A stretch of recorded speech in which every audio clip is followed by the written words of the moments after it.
Hi, welcome back to Tyne Valley Motorhomes, and I'm here doing the handover of an Elddis Prestige 180.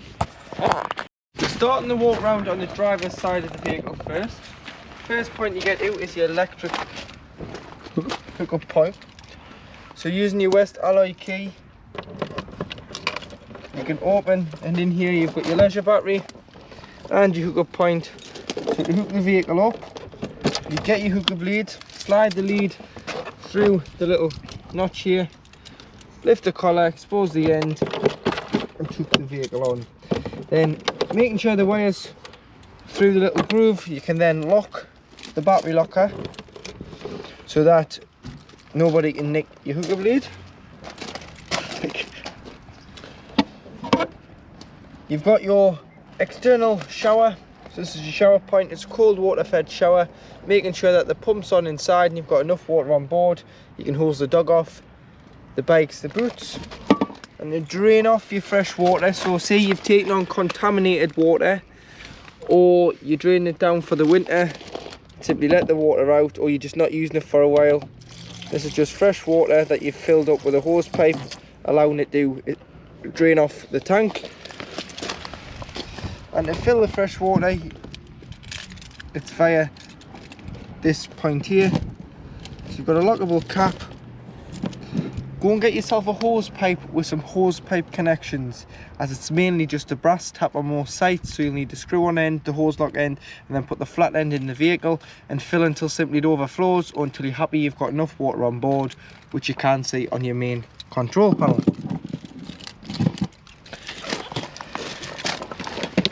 Here you have your cassette locker. So making sure that the blade is closed before removing the cassette locker, the waste tank. So lift, and once it lifts out, it is closed. If you can't lift it out and it just moves like this, it's shut, it's open, sorry, so you need to go in and shut the cassette. Blade handle, so wheels to drag the cassette to your waste disposal point. To empty, remove the grey cap, press the button, tip it out. Once you've tipped it out, put some water in, give it a rinse, tip out again, and then 120ml is what this cap will take, and that's, you fill that with the liquid, either the green or the blue. Ask your site which one they prefer, and you pop it in here and it's good to go back into the vehicle.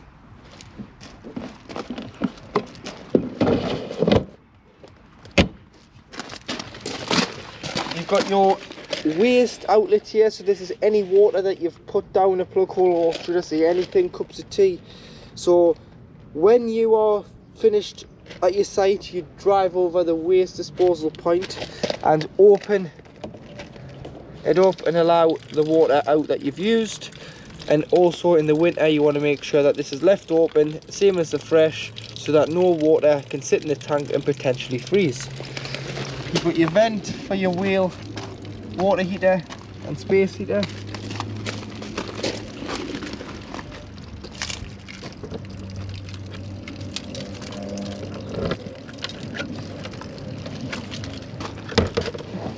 Storage underneath the back lounge. And then coming out the back of the vehicle, you've got your high level brake light, your rear view reverse camera, and your 4 bike rack. You pull this down, pop your wheels on the rails and put the straps through the spokes to tie the wheels to the rail, and then connect your crossbars to these, obviously the longest one being the bike that's furthest away from the back of the van, and the shortest one being the first bike. And then what we do recommend is you put some sort of bike lock around the back of the vehicle and the bike rack to ensure that the bikes are secure, and if you leave the van unattended, the bikes are still going to be there when you get back. On the passenger backside, you've got your LPG, which is your gas locker. So this opens with the Trimark key. It's only the battery locker that opens with the West alloy key. You can fit 2 6kg bottles in here. This is our test bottle. So what you want to do is you want to strap the bottle in as soon as you get it in, and then to connect the pigtail, It's a hand tighten, opposite threads with it being gas, so left to tighten, right to loosen. So turn it to the left as far as it will go, hand tighten, turn on and off at the top of the bottle, and always ensure that it's turned off before you do start travelling, just so it's safer in case you were involved in any road collisions. Awning, vents behind your microwave, your awning light, your 2 fridge vents, fuel at the passenger door, which opens with the, here's your key,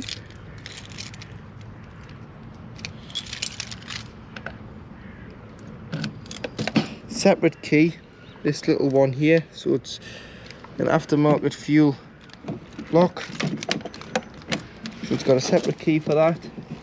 So pop it in, and then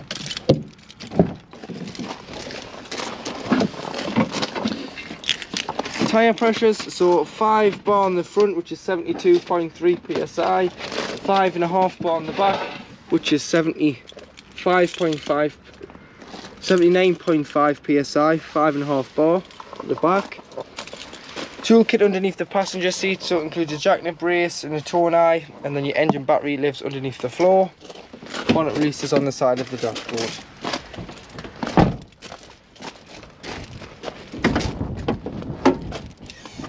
All your fluids are to the left hand side, so you've got your screen wash, this cover lifts off and fills your power steering fluid and your coolant.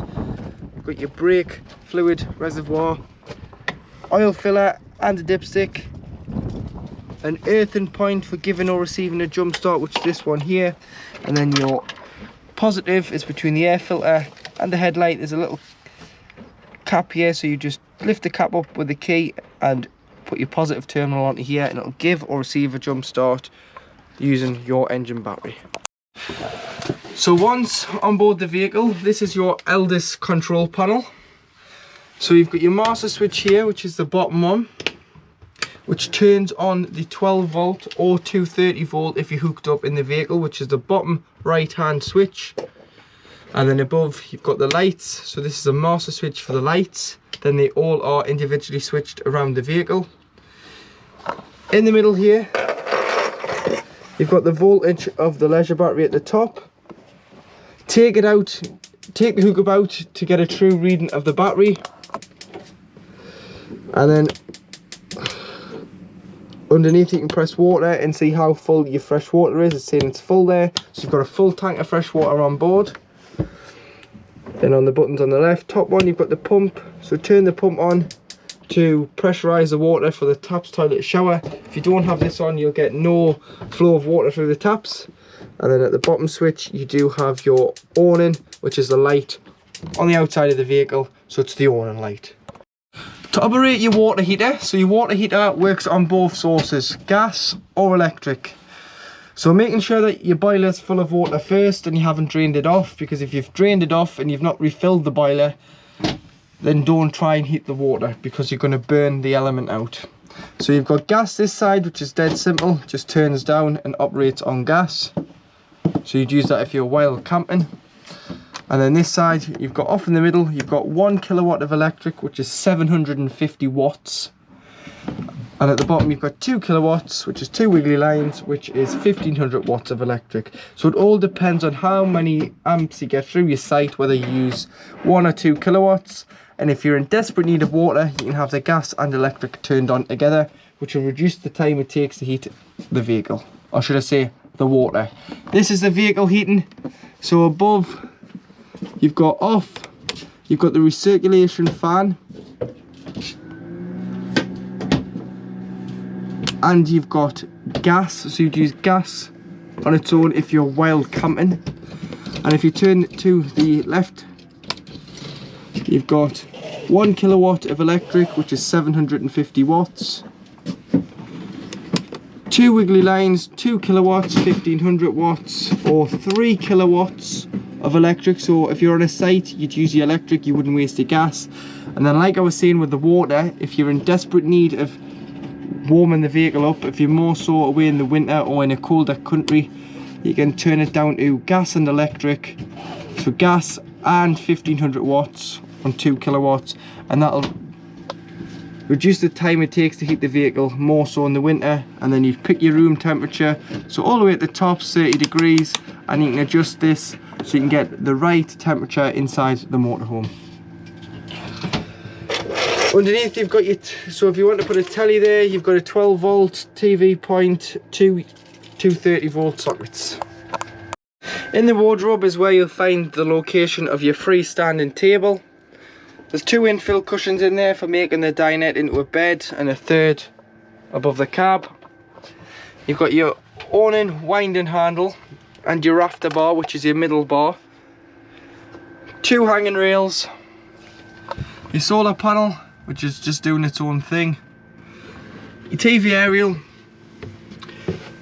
so you can boost the signal. So you'll notice it's changing colour, so it's gone from red with the booster off. You can turn the booster up and it'll go back to green. So should you be in a hard to reach area, you can amplify the signal with the booster, or should the booster be too strong, you can bring it down so that you get the perfect picture on your TV. And then this customer has opted for a 4G Wi-Fi system. So there's an antenna on the roof which gets 10 times the signal you get on your phone because it's amplified. And then you've got this little router here, so you turn it on. You need to go to your local phone provider because you need to put a SIM in the back. So underneath the battery you pop a SIM in. It's got one in at the minute which is a Smarty SIM, which is a pay-as-you-go, which comes with the devices. You can opt to put that on a payment plan or just top it up. Wi-Fi key is the bottom one, which is what you pop into your phones, your iPads, your devices to connect with it. And then you turn it on, it'll come up with the provider you're with, that it's got a signal and how many devices are connected to it. It can't be any more simpler than just popping the SIM in, putting the code in, and making sure that you've either topped the SIM up or you've got a payment plan, and it'll just roll on.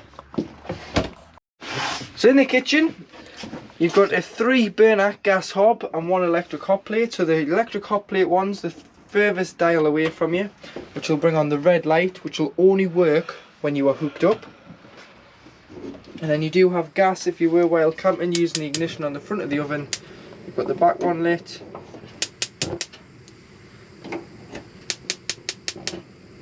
There they all lit. Making sure that you allow the hobs to cool down regardless of gas or electric before you put the glass lid down, otherwise you can shatter the lid. Grill, which is lit there and working, and then underneath the grill you have your oven.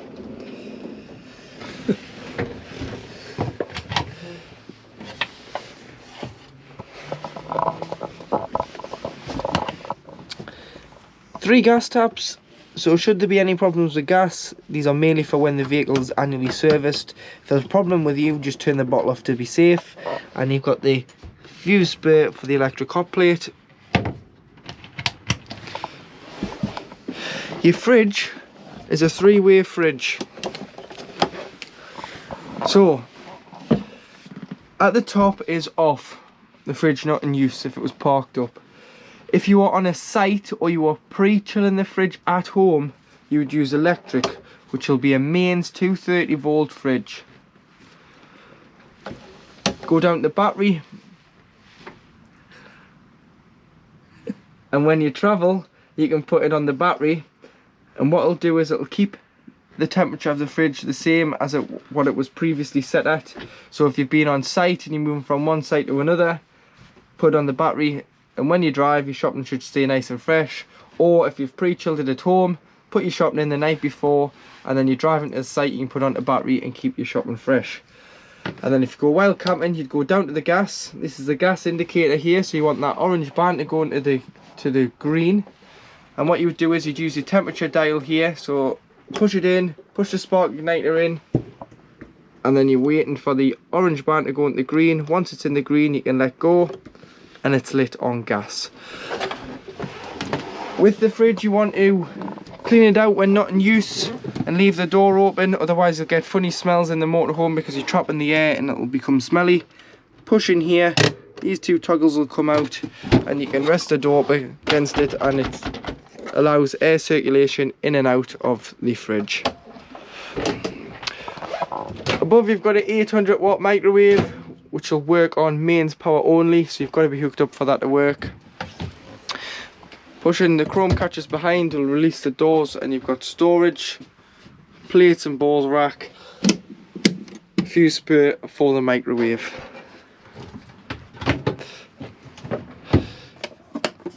Kitchen light, two 230 volt plugs for kettle and a toaster.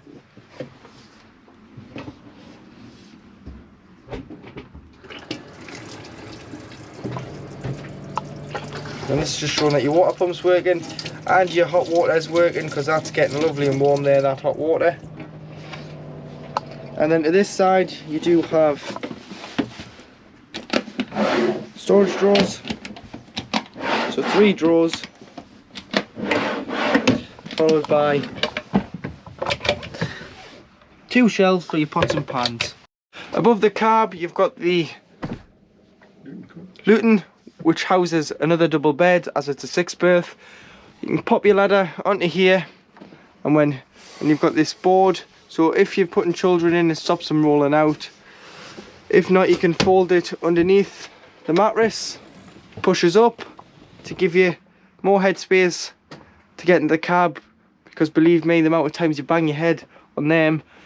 So push it up, and if you're storing in it, store light things like bedding when you're travelling, and you can get in and out of the cab more easily. Underneath the dinette table, underneath the bench seat, is where your fuse box is. So if you trip the van out on 230 volt electrics, you've got your trips here. Or if you blow a 12 volt fuse, you've got your fuses at the bottom. So what you can do is, we always recommend that you carry spare fuses with you, and then you can replenish the fuse should the fuse blow. So to make the dinette into a bed, what you've got to do is, there's 2 toggles behind the table at the back, which allows these 2 clips to clip off the rail, and then pressing the button you can fold the leg, pop the table onto here,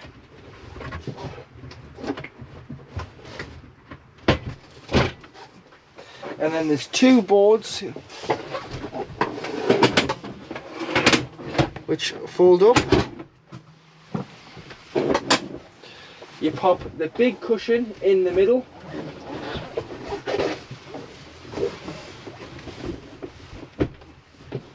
create your bed, and the 2 long ones there, yeah.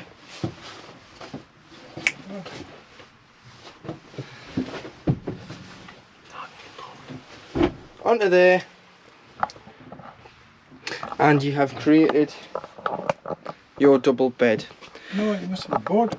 And you do have a board section to go in the middle, which is this one here, which can be found in the wardrobe, and then the 2 long base cushions go on there.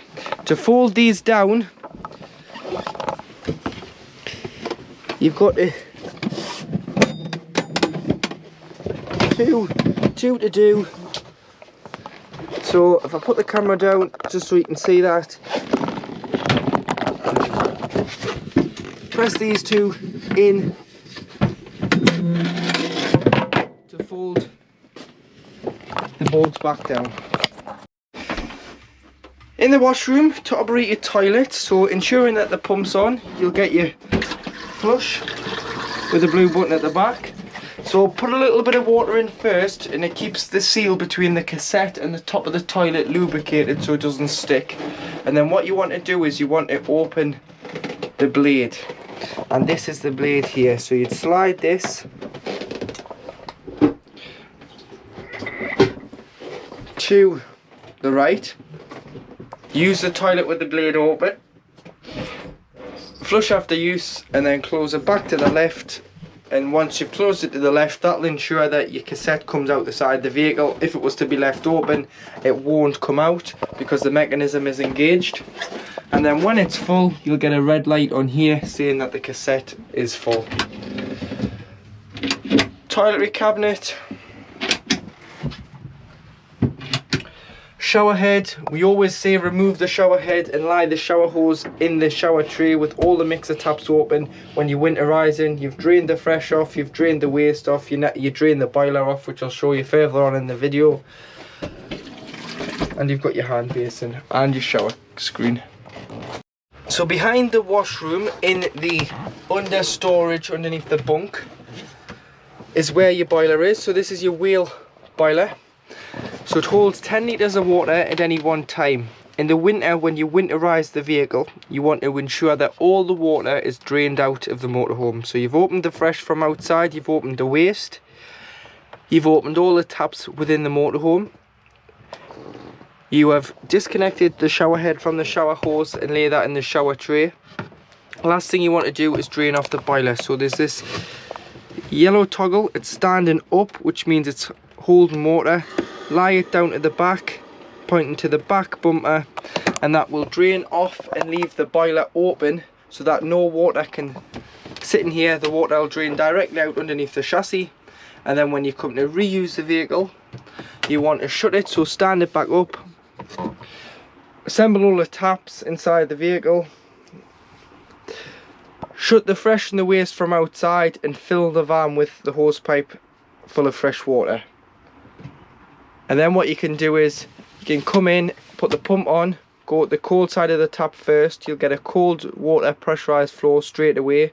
Go at the hot, it'll cough, splutter, make all sorts of noises, and all that's doing is it's pressurizing the water into here. And then once you get a free flow of water from the fresh hot side of the tap, this is when you know that your system is then primed. The lights in the back lounge are individually switched with a switch underneath, and then in this locker here you do have your TV aerial. So like I was saying about the booster, you can amplify it, but should you still not be getting a good enough signal, you can loosen the nut off, push the stem up above the roof and use the toggle to direct the aerial. But look where your other motorhomes and caravans are pointing on your site, and you should be able to point yours in a similar direction and get a good enough signal. But before you leave your site, or before you start moving the vehicle, you want to pull it down, tighten the nut just to stop the wind getting a hold of the aerial and causing any damage. Here in your back lounge, so to operate the bed and to make it, loosen the toggle off here, the catch, slide this out, it'll come all the way until it hits the rubber stoppers. Then what you've got to do is lift and keep pulling and put it on the other side of the rubber stoppers. Use the backrests in the centre. You can squeeze one of them in, the last one you put in. And there you have a double bed across the width of the back of the motorhome. You've got a table in the middle, so you've got storage drawers in there, the ideal place to keep put your cups of tea, glasses of wine, beer on there when you're sitting in the back of the motorhome. So now in the cab, to the right of the driver is the handbrake. And then on the doors you've got the driver and passenger electric windows, followed by the electric mirror adjustment. So you've got two mirrors each side, so the top one being the big mirror, the bottom one being the blind spot. Curtains to black the cab out on an evening, as well as Remus car blinds, so if you pinch and slide you can black out the side windows, and pinch and slide you can do the same with the windscreen. It is just magnetic, so if it's going to be a windy night, put a hairband or elastic band around the two handles to stop them pinging open. Headlight adjustment and rear fog lights. Wiper stalk with trip computer on the end, so that'll go through your range, your average and instant consumption, your travelling times, any distance travelled. Scrolls through the radio tracks, the media or your contacts, and you've got answer and decline a call, volume and mute, lights and indicators, and then cruise control. So you turn it on, get your desired speed, push it up, sets it, so you can take your foot off the accelerator now and just steer. If you need to cancel it, you can press the end stalk, and then to resume it, press it again, or you can press the brake to cancel the cruise control. 6-speed manual gearbox, lift the collar, and with the engine on, it'll go and bring up the rear view camera, reverse camera, but this works all the time regardless of if you're in reverse or not, so you can always see the back and the bikes. ESR off is just another word for anti-slip relief, so if you're on wet grass, gravel and you're struggling for traction, turn it off and you'll be able to give it a bit more revs to get the traction you need. Hazards, locks the cab doors, you've got to manually lock all the other doors. Heated mirrors, so if they're wet or it's foggy, you can clear the mirrors up so you get great visibility. 2 12-volt points. Glove box with USB and auxiliary point at the back for the head unit. It tells you there, USB's at the back. And then you've got your climate control, so on the outside ring of the left hand dial is your temperature and the inside is your fan speed. You need to make sure that your fan speed's on 1 or more for the aircon to work, which is this button here. And then on the right outside ring you've got your distribution, so whether it goes to the face, the feet or the screen, and whether you're recirculating air within the vehicle or bringing fresh air on the bottom dial. Peugeot head unit. So phone, I should say radio's the top one. 1 to 6 to save your favourite channels, you can scroll through them with this dial here. Media doesn't take a CD, so it's either USB or auxiliary, so if you've got any CDs, pop them onto a USB and just put the USB into there. And then you've got a phone, so you can go to your phone, you can see there it's connected to my assistant's phone, the cameraman. So if you click phone, once the other phone was unpaired, you can press phone, it'll say no phone, connect the phone, you want to press enter, and you want to press add a phone. You want to find my car on your device and your Bluetooth settings of your phone, press pair, it'll ask you if you want to allow your contacts to be saved, press allow, and it will download all your contacts into the head unit so that when someone rings it'll come up with a name if they're saved in your phone book. Got a paper clip there, this doesn't lift up, this one, it's just to keep things down like site reservations, maps. Top glove box, bottom glove box, and some storage in the dash there as well, with the main glove box being lockable with the main ignition key.